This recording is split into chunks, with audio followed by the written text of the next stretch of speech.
ಅತ್ತೆ ಬಂದ್ರ? ಅದು ಆರಾಧನದ ಶಾಪಿಂಗ್ ಕರ್ಕೊಂಡು ಹೋಗೋಣ ಅಂತ ಬಂದೆ.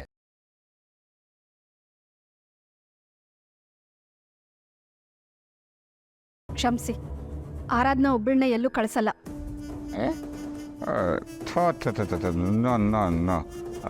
ನನಗೂ ಮದುವೆಗಿಂತ ಮುಂಚೆ ಅವೆಲ್ಲ ಇಷ್ಟ ಆಗಲ್ಲಪ್ಪ, ಅಸಹ್ಯ.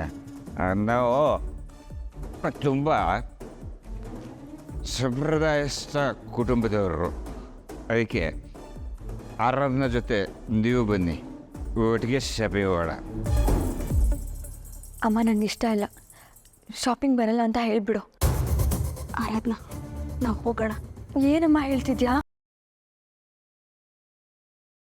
ಆಯ್ತಪ್ಪ, ಹೋಗೋಣ. ಥ್ಯಾಂಕ್ ಯು ಅತ್ತೆ.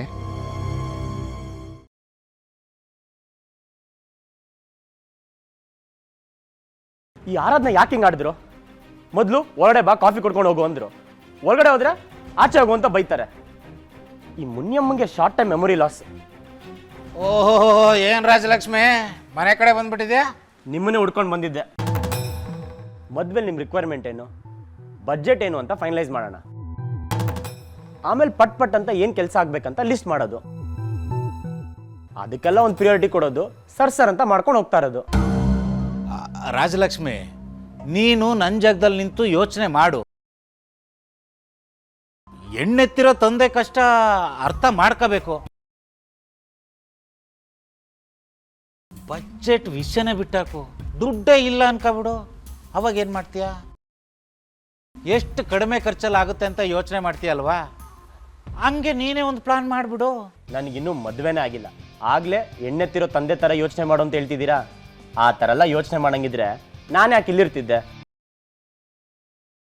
ಇರ್ಲಿ ಬಿಡಿ, ನಾನೊಂದಿಷ್ಟು ಪ್ಲಾನ್ ಮಾಡ್ಕೊಂಡಿದ್ದೀನಿ, ಅದನ್ನ ಹೇಳ್ಬಿಡ್ತೀನಿ. ಇಲ್ಲಿ ಚಪ್ರ ಬರುತ್ತೆ, ಎಂಟ್ರೆನ್ಸ್ ಅಲ್ಲಿ ಹೂವಿನ ಡೆಕೋರೇಷನ್ ಆಗತ್ತೆ.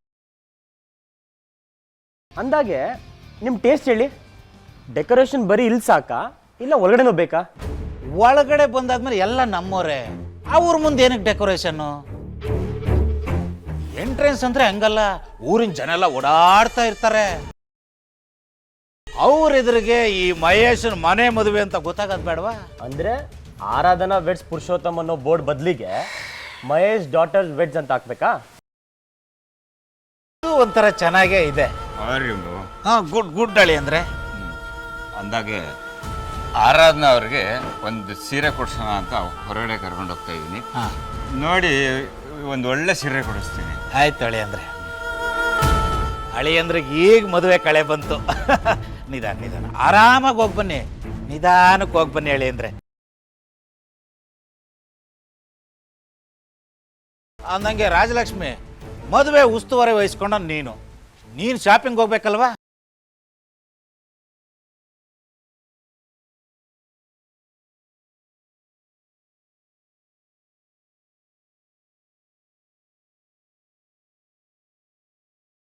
ಬೇಡ ಬಾವ, ಐ ಆಮ್ ದೇರ್.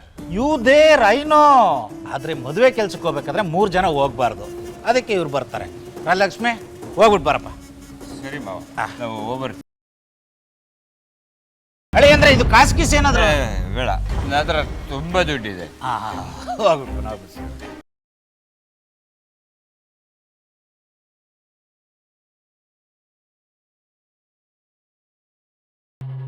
ಅಳಿ ಅಂದ್ರೆ ಹುಷಾರು.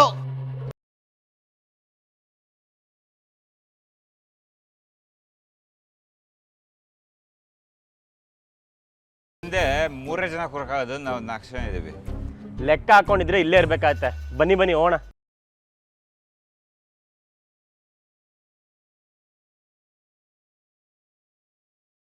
ಏನಾಯ್ತು? ಸಾರಿ, ನೀವು ಕೂರ್ಬೇಕಲ್ವಾ? ನೀವು ಹತ್ಬೇಕಲ್ವಾ?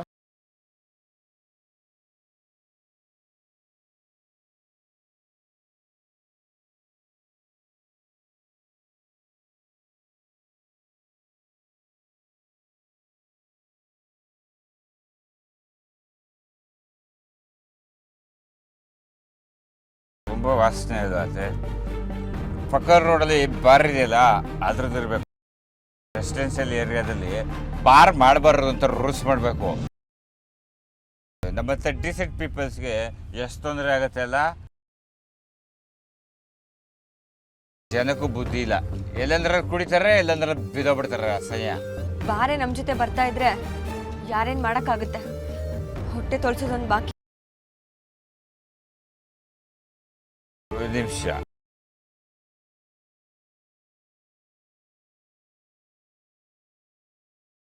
ಏನಾಯ್ತು? ಅದು ಹಿಂದೆ ಸ್ವಲ್ಪ ವಾಸನೆ, ನನಗೆ ವಾಸನೆ ಅಂದ್ರೆ ಆಗಲ್ಲ. ಅದಕ್ಕೆ ಅತ್ತೆ ಪಕ್ಕ ನೀವೇ ಕೂತ್ಕೊಳ್ಳಿ.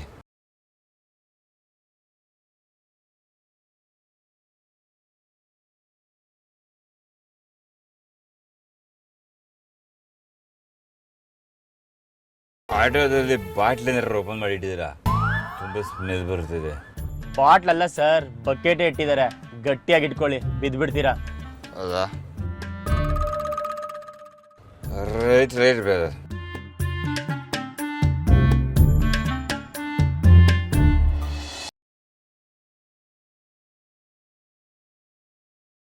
ಯಾವ ಸೀರೆ ಬೇಕೋ ಆ ಸೀರೆ ಸೆಲೆಕ್ಟ್ ಮಾಡಿ. ದುಡ್ಡಿನ ಬಗ್ಗೆ ಯೋಚನೆ ಮಾಡಬೇಡಿ. ನನ್ನ ಹತ್ರ ಇವತ್ತು ತುಂಬ ದುಡ್ಡಿದೆ.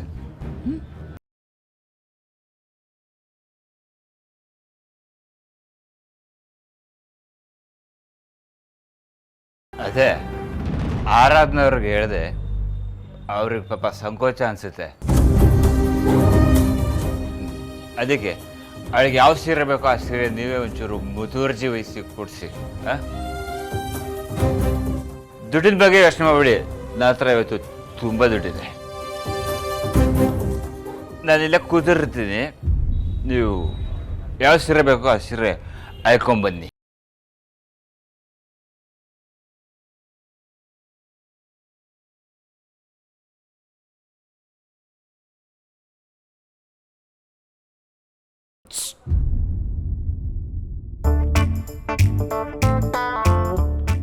ಬಾ ಕುತ್ಕೋ, ಅನ್ಸ್ಕೋಬೇಡ. ನಾವು ನೀನು ಇನ್ಮೇಲಿಂದ ಫ್ರೆಂಡ್ಸ್. ಓಕೆ ಆಯ್ತಾ? ಅವತ್ತೇನೋ ಆಗಿದ್ದಾಗೋಯ್ತು. ನಾನು ಕುಡಿದಿದ್ದೆ. ನಮ್ಮ ಹುಡುಗರು ದುಡುಕ್ಬಿಟ್ರು. ಆಯಿತಾ? ಬನ್ನಿ ಕೂತ್ಕೊಳ್ಳಿ. ನಿಂತೇ ಇದ್ದಾರೆ, ಸುಸ್ತಾಗತ್ತೆ. ಪರವಾಗಿಲ್ಲ, ನನಗೇನು ಸುಸ್ತಾಗಿಲ್ಲ. ನಾನು ಈಗ ಸೀರೆ ನೋಡ್ಕೊಂಡು ಬರ್ತೀನಿ. ನಿಮಗೆ ಸುಸ್ತಾಗಿಲ್ವಾ? ಈಗಾಗ ಅನಿಸುತ್ತೆ, ಹೋಗ್ತಾ ಹೋಗ್ತಾ ಸುಸ್ತಾಗುತ್ತೆ. ಅದಕ್ಕೆ ನಾನು ನಿಮಗೆ ಒಂದು ಐಡಿಯಾ ಇಲ್ಲ. ದಿನ ಇಷ್ಟೆಷ್ಟು ಮೆಡಿಸಿನ್ ತೊಗೊಳ್ಳಿ, ನಂತರ ಹೆಲ್ತಿಯೇ ಇರ್ತೀರ.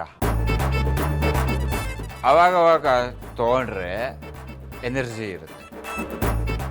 ಈಗ ನನ್ನೇ ನೋಡಿ ಎಷ್ಟು ಆ್ಯಕ್ಟಿವ್ ಆಗಿದ್ದೀನಿ ಅಂತ ಅಲ್ವಾ? ನಿಮ್ಮನ್ನು ನೋಡಿದ್ರೇ ಗೊತ್ತಾಗ್ಬಿಡುತ್ತೆ ನೀವು ತುಂಬ ಹೆಂಗೇನು ಎನರ್ಜೆಟಿಕ್ ಅಂತ. ಅವತ್ತಲ್ಲಿ ದುಡ್ಡು ಕಿತ್ಕೊಂಡಾಗ ನಿಮ್ಮ ಎನರ್ಜಿ ತುಂಬ ಇತ್ತು, ನೋಡಿದ್ದೀನಿ. ಏನಿವು ಮದುವೆ ಗಂಡು ನಾನು ಮರ್ಯಾದೆ ತೆಗಿತಾರಲ್ಲ. ನಿಮ್ಗೆ ಹೆಲ್ಪ್ ಮಾಡೋಣ ಅಂತ ಬಂದರೆ ನನ್ನ ಬುಡಗೆ ತರ್ತಿರಲ್ಲ. ಸರಿ, ನೀವು ಇಲ್ಲೇ ಕುತ್ಕೊಂಡಿರಿ, ನಾ ಇಡೀ ಶಾಪ್ನ ಸುತ್ಕೊಂಡ್ಬರ್ತೀನಿ. ಸರಿ, ನಿಮ್ಗೆ ಯಾವ ಸೀರೆ ಬೇಕೋ ಆ ಸೀರೆ ಸೆಲೆಕ್ಟ್ ಮಾಡ್ಕೊಬಿಡಿ. ಆಯ್ತಾ? ದುಡ್ಡಿನ ಬಗ್ಗೆ ಯೋಚನೆ ಮಾಡಬೇಡಿ. ನನ್ನ ಹತ್ರ ಇವತ್ತು ತುಂಬ ದುಡ್ಡಿದೆ. ಮ್ಯಾಚಿಂಗ್ ಬ್ಲೌಸ್ ಬೇಕಾದ್ರೆ ತಗೊಳ್ಳಿ, ದುಡ್ಡಿದೆ. ಆಂಟಿ, ಮದುವೆ ಸ್ಯಾರಿ ಅಂದರೆ ರೇಷ್ಮೆ ಸ್ಯಾರಿ ಎಲ್ಲ ತಗೊಳ್ಳೋದು. ಅದೇ ಸ್ವಲ್ಪ ರಿಚ್ ಲುಕ್ ಬೇಕಾದ್ರೆ ಬನಾರಸ್ ಅಥವಾ ಕಾಂಚಿಪುರಂ ಸಿಲ್ಕ್ ತಗೊಳ್ಳಿ. ಯಾವ ತಗೋತೀರಾ? ಇದಕ್ಕೂ ಮೊದಲು ನೀನು ಸೀರೆ ಅಂಗಡಿಲಿ ಏನಾದರೂ ಕೆಲಸ ಮಾಡ್ತಿದ್ಯಾ? ಇಲ್ಲ ಆಂಟಿ, ಸೀರೆ ಬಗ್ಗೆ ಸ್ವಲ್ಪ ನಾಲೆಜ್ ಇದೆ. ಈ ಮದುವೆ ರೆಸ್ಪಾನ್ಸಿಬಿಲಿಟಿ ತಗೊಂಡ್ಮೇಲೆ ತಿಳ್ಕೊಂಡಿದ್ದೀನಿ.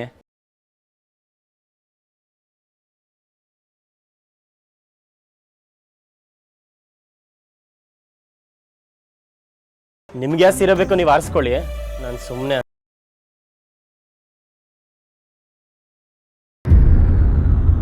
ಅಮ್ಮ, ಗುರುಗಳು ಏನು ಹೇಳಿದ್ರು? ಗುರುಗಳು ಅಡ್ಡಗೋಡೆ ಮೇಲೆ ದೀಪ ಇಟ್ಟಾಗ ಮಾತಾಡಿದ್ರು. ಅಲೆಗಳ ವಿರುದ್ಧ ಈಜಬೇಡಿ, ಅಲೆಗಳ ಜೊತೆನೇ ಹೋಗಿ ಅಂತ ಹೇಳಿದ್ರು. ಆಗೋದನ್ನ ತಡಿಬೇಡ ಅಂತಲೂ ಹೇಳಿದ್ರು. ಅಮ್ಮ, ಅಲೆ ಎಲ್ಲಿ ಕರ್ಕೊಂಡೋಗುತ್ತೆ ಅಂತ ನಿನಗೆ ಗೊತ್ತಿಲ್ವಾ? ಆಗೋದಿನ ತಡಿಬೇಡಿ ಅಂತ ಹೇಳಿದ್ದಾರೆ ಅಂದರೆ ಅಷ್ಟರಲ್ಲಿ ನನ್ನ ಮದುವೆನೇ ಆಗೋಗುತ್ತೆ. ಆಮೇಲೆ ಏನು ಮಾಡೋಕ್ಕಾಗುತ್ತೆ ಅಮ್ಮ?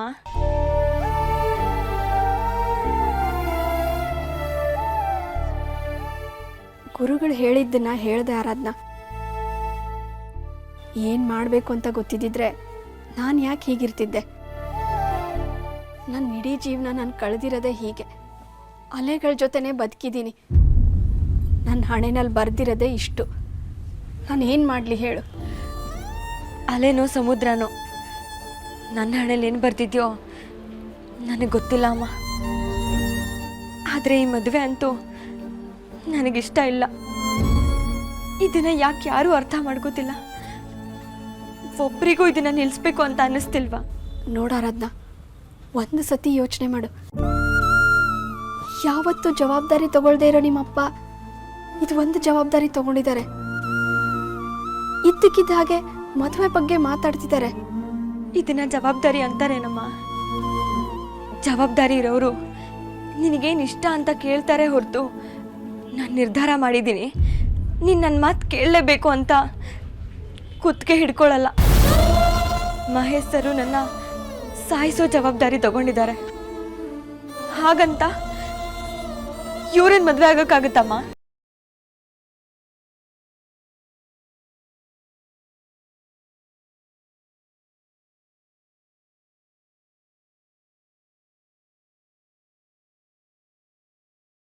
ಈ ಸೀರೆ ಚೆನ್ನಾಗಿದೆ, ಬಾರ್ಡ್ರೂ ಚೆನ್ನಾಗಿದೆ. ಈ ಸೀರೆ ನಮ್ಮ ಮುನಿಯಮ್ಮ ಉಟ್ಕೊಂಡ್ರೆ ಹೆಂಗೆ ಕಾಣಿಸ್ಬೋದು?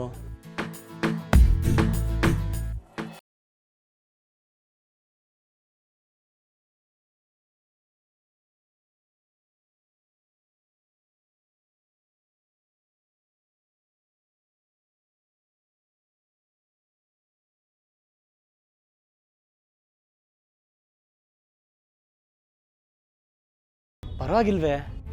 ಈ ಸೀರೆಯಲ್ಲಿ ಮುನಿಯಮ್ಮ ಚೆನ್ನಾಗೇ ಕಾಣಿಸ್ತಾರೆ.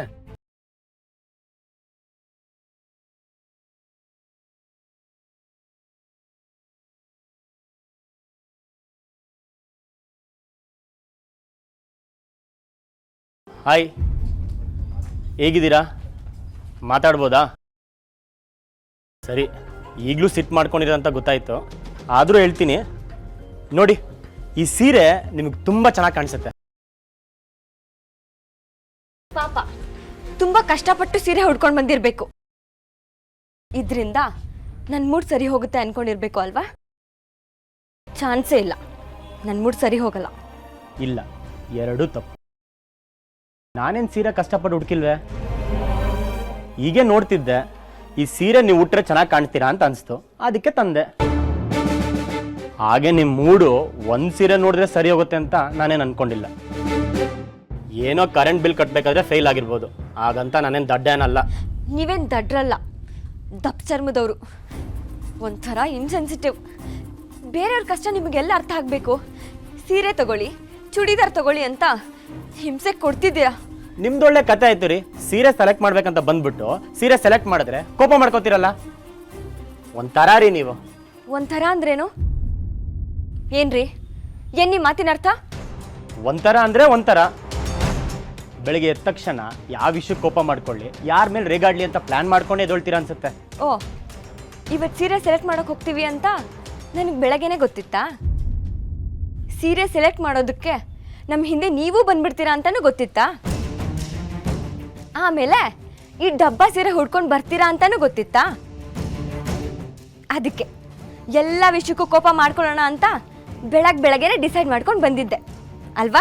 ನೀವು ಹೇಳಿದ್ದೆಲ್ಲ ಗೊತ್ತಾಯ್ತು, ಆದರೆ ಈ ಸೀರೆ ಡಬ್ಬ ಸೀರೆ ಹೇಗಾಯ್ತು ಅಂತ ಗೊತ್ತಾಗ್ಲಿಲ್ಲ. ನೋಡ್ರಿ, ನಿಜವಾಗ್ಲೂ ಚೆನ್ನಾಗಿದೆ. ಒಂದು ಕೆಲಸ ಮಾಡಿ, ಈ ಸೀರೆನ ಸುತ್ತಕೊಂಡು ಮಿರರ್ ಮುಂದೆ ನಿಂತ್ಕೊಂಡು ನೋಡಿ. Trust me, you will look gorgeous. ರೀ, ಡೈರೆಕ್ಟಾಗಿ ಹೇಳಿದ್ರು ಅರ್ಥ ಆಗಲ್ವಾ ನಿಮಗೆ? ನೀವು ಯಾರಿ ನನಗೆ ಸೀರೆ ಸೆಲೆಕ್ಟ್ ಮಾಡೋದಕ್ಕೆ? ಫಸ್ಟ್ ಆಫ್ ಆಲ್ ನಿಮ್ಮ ಜೊತೆ ಬರೋಕ್ಕೂ ಇಷ್ಟ ಇರಲಿಲ್ಲ, ಆದರೂ ಬಂದಿದ್ದೀನಿ. ಬಂದವ್ರು ಸುಮ್ಮನೆ ಇರೋದು ಬಿಟ್ಟು ಏನೇನೋ ಮಾತಾಡಬೇಡಿ. ಸುಮ್ಮನೆ ಹೇಗ್ರಿ ಇರಲಿ, ಮಹೇಶ್ ಸರ್ ಎಷ್ಟು ರೆಸ್ಪಾನ್ಸಿಬಿಲಿಟಿ ಕೊಟ್ಟಿದ್ದಾರೆ ಗೊತ್ತಾ? ಹೌದೌದು, ಜವಾಬ್ದಾರಿ ಜನಾರ್ದನ್ ನೀವು. ನನಗೆ ಈ ಮದುವೆ ಇಷ್ಟ ಇಲ್ಲ ಅಂತ ಗೊತ್ತು ತಾನೆ. ಅದ್ರ ಮೇಲೆ ಸೀರೆ ಬೇರೆ ಸೆಲೆಕ್ಟ್ ಮಾಡ್ತೀರಾ? ನಿಮ್ಮ ಕೆಲಸ ನೋಡ್ಕೊಂಡು ಹೋಗ್ರಿ. ನನ್ನ ಕೆಲಸನೇ ಮಾಡ್ತಿರೋದು ಅಂತ ಆಗಲೇ ಹೇಳಿದೆ. ಹೋಗ್ಲಿ ಬಿಡ್ರಿ, ಜಾಸ್ತಿ ಕೋಪ ಮಾಡ್ಕೊಂಡ್ರೆ ತಲೆ ಕೂದಲು ಬೆಳಗಾಗ್ಬಿಡುತ್ತೆ. ಯುನೋ ಗ್ರೇಯರ್ಸ್, ಮದುವೆ ದಿನ ಚೆನ್ನಾಗಿ ಕಾಣಿಸಲ್ಲ. ಮುಖ ಉಚ್ಕೋಬೇಡಿ. ಈ ಸೀರೆ ಬೇಡ ಅಂದರೆ ಬಿಡಿ.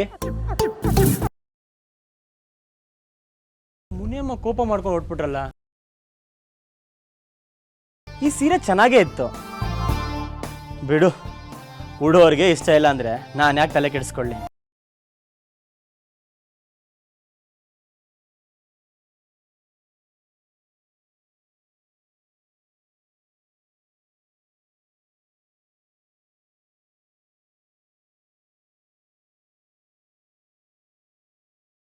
ಈ ಸೀರೆ ಚೆನ್ನಾಗಿದೆ, ಇದೇ ಇರಲಿ.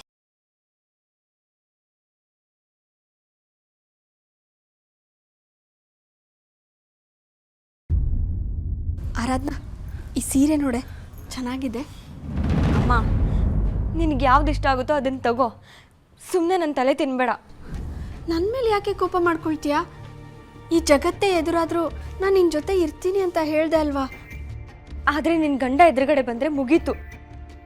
ನಿನ್ನ ಬಾಯೇ ಕಟ್ಟೋಗುತ್ತೆ ಅಲ್ವಮ್ಮ? ಯಾಕೆ ಹಾಗಂತೀಯ? ನನ್ನಿಂದ ಏನಾಗುತ್ತೋ ಅದನ್ನೆಲ್ಲ ಮಾಡಿದ್ದೀನಲ್ಲ. ಮನೆ ಬಿಟ್ಟು ಹೋಗು ಅಂದವಳು ನಾನು. ಆದರೆ ನಿಜ ಹೇಳ, ಆ ಗುರೂಜಿ ಹಾಗೆ ಹೇಳ್ದಾಗಿಂದ ಇದೆಲ್ಲ ನಿನ್ನನ್ನು ಯಾವುದೋ ಒಂದು ದಡಕ್ಕೆ ಸೇರಿಸುತ್ತೆ ಅಂತ ನನಗನ್ನಿಸ್ತಿದೆ. ನನ್ನ ಪಾಲಿಗೆ ನಂಬಿಕೆ ಅಂದರೆ ನೀನೊಬ್ಳೆ ಅಮ್ಮ. ಆದರೆ ನೀನೇ ಹೀಗಂತೀಯ ಅಂತ ನಾನು ಅಂದ್ಕೊಂಡಿರಲಿಲ್ಲ. ನೀನೇ ಅಲೆ ಜೊತೆಗೆ ಹೋಗೋಣ ಅಂತ ಕೈ ಚೆಲ್ಲಿದ ಮೇಲೆ ನನ್ನ ಪಾಲಿಗೆ ಭರವಸೆ ಅಂತ ಏನು ಉಳ್ಕೊಂಡಿಲ್ಲ ಅಮ್ಮ. ನನ್ನ ಕೈ ಚೆಲ್ಲಿಲ್ಲ ಆರಾಧನಾ. ಆದರೆ ಏನೋ ಗೊತ್ತಿಲ್ಲ, ದೂರದಲ್ಲಿ ಒಂದು ಬೆಳಕು ಕಾಣಿಸ್ತಿದೆ. ಕೆಲವೊಂದು ವಿಷಯನ ನಾವು ನಂಬಲೇಬೇಕು. ಆ ಗುರುಗಳು ಸುಮ್ಮನೆ ಹಾಗೇನು ಹೇಳೋರಲ್ಲ. ಅವ್ರ ಮಾತಲ್ಲಿ ಸತ್ಯ ಇದೆ ಅಂತ ನನಗೆ ಯಾವತ್ತೋ ಅನಿಸಿತ್ತು. ಅದಕ್ಕೆ ಅಲ್ವಾ ನಾನು ಅವ್ರ ಹತ್ರ ಹೋಗಿದ್ದು. ನಾವು ಇನ್ನೊಂದು ವಾರದಲ್ಲಿ ಸತ್ತೋಗ್ತೀವಿ ಅಂತ ಗೊತ್ತಾದಾಗ ಡಾಕ್ಟ್ರು ಇನ್ನೊಂದು ವರ್ಷ ಬದುಕ್ತೀಯಾ ಅಂತ ಹೇಳ್ತಾರೆ. ಅವಾಗ ಖುಷಿ ಆಗುತ್ತೆ. ನಾನು ಈಗ ಅದೇ ಸಿಚುವೇಶನಲ್ಲಿದ್ದೀನಿ. ಇನ್ಯಾವ ದಾರಿನೂ ಉಳ್ಕೊಂಡಿಲ್ಲ ಅಂತ ನಿನಗೂ ಗೊತ್ತು, ನನಗೂ ಗೊತ್ತು. ಅದಕ್ಕೆ ಗುರುಗಳೇನೋ ಒಂದು ಹೇಳಿದ್ರು ಅಂತ ನೆಮ್ಮದಿಯಾಗಿದ್ದೀಯಾ? ಬಾ ಹೋಗೋಣ.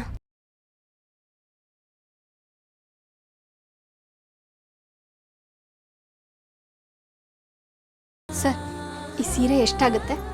ಒಂದು ನಿಮಿಷ. 5,000 ಮೇಡಮ್. 5,000ನಾ? ಹೌದು.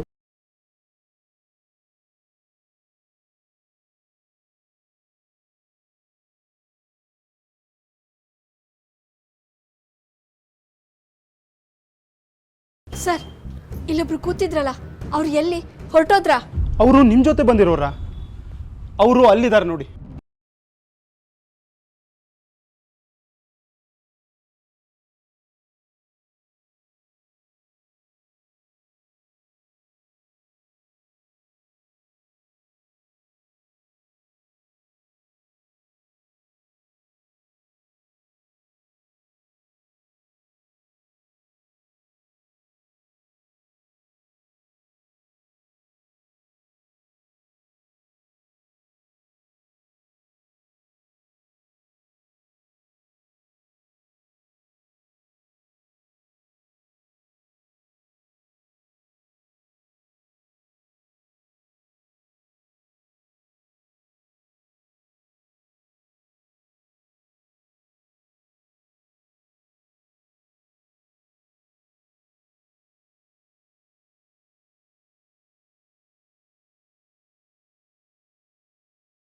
ನೋಡಮ್ಮ, ನಿನ್ನ ಗಂಡ ಜವಾಬ್ದಾರಿಯಿಂದ ಆರಿಸಿರೋ ಗಂಡು. ಸಾರಾಯಿ ಅಂಗಡಿಯಿಂದ ಬಂದು ರಸ್ತೆ ಅಳಿತಾ ಇದ್ದಾರೆ.